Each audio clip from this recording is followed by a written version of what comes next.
እንግዲያው ይቅርታ መጠየቅ ካለባችሁ በጓዳ ሳይሆን በማህበረሰቡ ፊት ነው መጠየቅ ያለባችሁ። ባደረግነው ማጣራት በደብዳቤም ጭምር ባልቦላ ነፃ መሆናቸውን አረጋግጠናል። ስለዚህ ባልቦላ ነፃ ሰው ናቸው። ካልጠፋ ቦታ ቆጣሩን እዛ ስር ወስዳችሁ ምትወሹ። አረ በፊት የነበረበት ቦታ ነው። ቢሆንስ ወጥመድ ከአይጥ ውጭ ማንም ገደለ?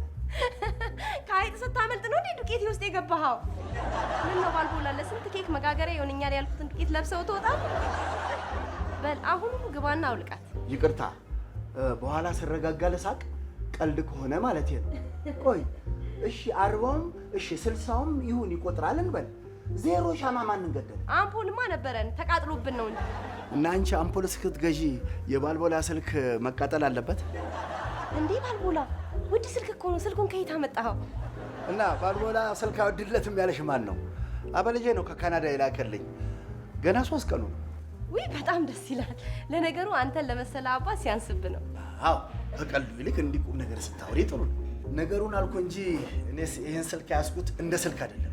ይጨንቃል፣ ያስጨንቃል። ታዲያ እንደ ስልክ ካልሆነ እንደምን ያዝኩት ልትል ነው?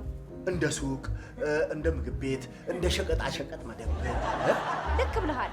አይፎን 40 ይዞ እኮ ስራ ፍለጋ የሚንከራተት ሰው አለ። እኔ የምልሽ ከእናትሽ ጋር ስልክ እያወራሽ ነበር፣ ተቋርጦብሽ ነው? እኔ ላስደውልሽ? አረ አይ ችግር የለውም ትደውላለች። ግድ የለሽም። እሳቸውም እኮ ተጨንቆ ይሆናል እንጂ። አመሰግናለሁ።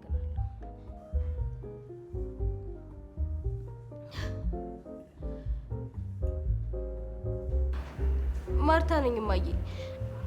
ነገርኩሽ እኮ እማዬ። እማዬ አሁን ሰው ጋር ነው ያለሁት። ሰው ጋር የሚወራና የማይወራ ነገር ለይ እንጂ እማዬ። ልጄን እያየሁሽ። ሄሎ ሄሎ። ስም ማን ነው? ድንቼ። ድንቼሽ ምን ሆነ? ደሞች መጣሽ? ልጄ ጠፋብኝ። ወይዘሮ አመል ድንቼን አይተሽዋል? አረ ልጄ ወይ ባድሉን ነው እንደ ድንች ያልሽው? እኔ እኮ ድንቿን ደንቦች ወሰዱት ብዬ ያት ይጠፋል ብለሽ ነው። ይኸውልሽ ሰፈሩ ልጆች እየተቀባበለ ነው የሚያሳድገው። ይቅርታን እየጠየኩሽ ያለው ስለ ልጄ ነው። እና እኔ ስለማን ያወራሁት? ስለ ጎረቤቶችሽ ነው። ድንቼን ሄጄ መፈለግ አለብኝ። አንቺ ትቀልጃለሽ እዚህ። ለምለሜ ለምለሜ የለች ለችም ልጄ ያለች የስልኬ በላንተ ከክ በላን አይደለም? አስሉ አስሉ እስቲ ክፈችው ክፈችው ክፈችው ክፈችው። እሺ እሺ ቁጥሬ 09 ስንት ነበር? 09 ስንት ነበር? 09 ስንት ነበር? እሺ እሺ አይደረግም አይደረግም አይደረግም። እንዴ ከአገልግሎት መስጫ ክልል ውጭ ነው። ሞባይል ነው ስራ ነው ከክልል ውጭ የምትሆነው? ሞባይል ነው ስራ። ምን ሆነሃል ደግሞ? የማንን ልጅ ነው ያዝከው? ልጅ አልከው ገንዘብ ነው ለቁጠረው 110 ሺህ ብር በዋስትና ይዤው ነው። ገንዘቤ ሲመለስ እለቀዋል። ደህና ነህ ግን ባልቦላ? በጣም ደህና አይደለም። ለነገሩ ይበለኝ ይበለኝ። ቆይ ሰው እንዴት በኪሱ ኩምቢ ቦልሱ ይዞ ይዞራል? ኩምቢን ሰብስብ።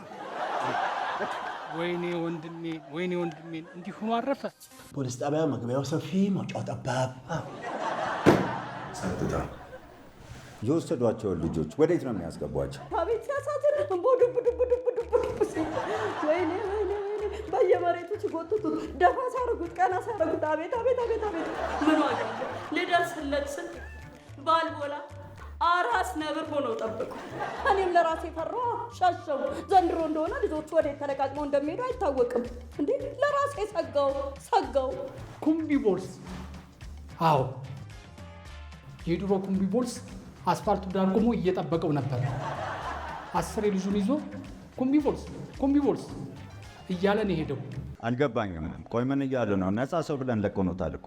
ከድናችሁ ካስቀምጣችሁ ዶሴ ውጪ ለማህበረሰቡ ንጹህነቴን የሚያረጋግጥ የሆነ ነገር ያስፈልገኛል። እሱን ብቻ አድርጉልኝ። ምንድን ነው እሱም? ቆይ እኛ ነፃ ኖት ብለን ከመልቀቅ ውጭ ምን ማድረግ እንችላለን? እንግዲያው ምንም ማድረግ ካልቻላችሁ መታሰር እፈልጋለሁ። እስር። ቆይ እኛ እንዴት ነው ነፃ ሰው የምናስረው? ዘግይታም ቢሆን እውነት ባትደርስልኝ የሐሰት ምስክር ሰብታችሁ ልታስሩኝ አልነበረም እንዴ? ለዛ ይቅርታ መጠየቅ እችላለሁ። አዝናለሁ። እንግዲያው ይቅርታ መጠየቅ ካለባችሁ በጓዳ ሳይሆን በማህበረሰቡ ፊት ነው መጠየቅ ያለባችሁ። ምክንያቱም ስሜ የጠፋው በማህበረሰቡ ፊት ነው። ባደረግነው ማጣራት በደብዳቤም ጭምር ባልቦላ ነፃ መሆናቸውን አረጋግጠናል። ስለዚህ ባልቦላ ነፃ ሰው ናቸው። ለልጆቻችሁም ስጋት አይፈጥሩም። ወደ ቀድሞ ወዳጅነታችሁ መልሷቸው። ሰማችሁ? አረጋገጣችሁ? አያችሁ? ስሜን ባጠፉበት ጎዳና ስሜን ይመልሱ ብዬ ነው። የሚሰማኝ አጣሁ እንጂ ድሮ ባልቦላን የመሰሉ እኝን የመሰሉ አዛውንት በሰፈራችን እየተከበሩ ይሄን ነውር አይሰሩም ብዬ ነበር። ሳሚ አጣሁ።